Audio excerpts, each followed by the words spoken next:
You know, every day that starts with coffee and a good view is gonna probably be a good one. Welcome to Vlogmas number 6.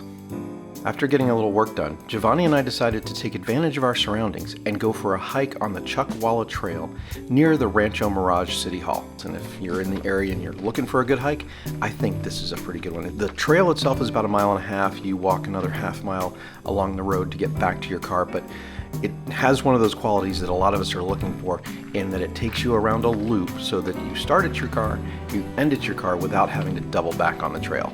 Now, it's days like today when I get the chance to get my work done and then be able to actually go and do something like this, get outside, do some exercise, have some fun, reminds me that no matter how hard I work, I also need to play just as hard to satisfy not only my physical needs, my health needs, but also my mental needs. You need that break. You need to get out. You need to do the things that you want to do and have fun for the sake of your mental health and safety.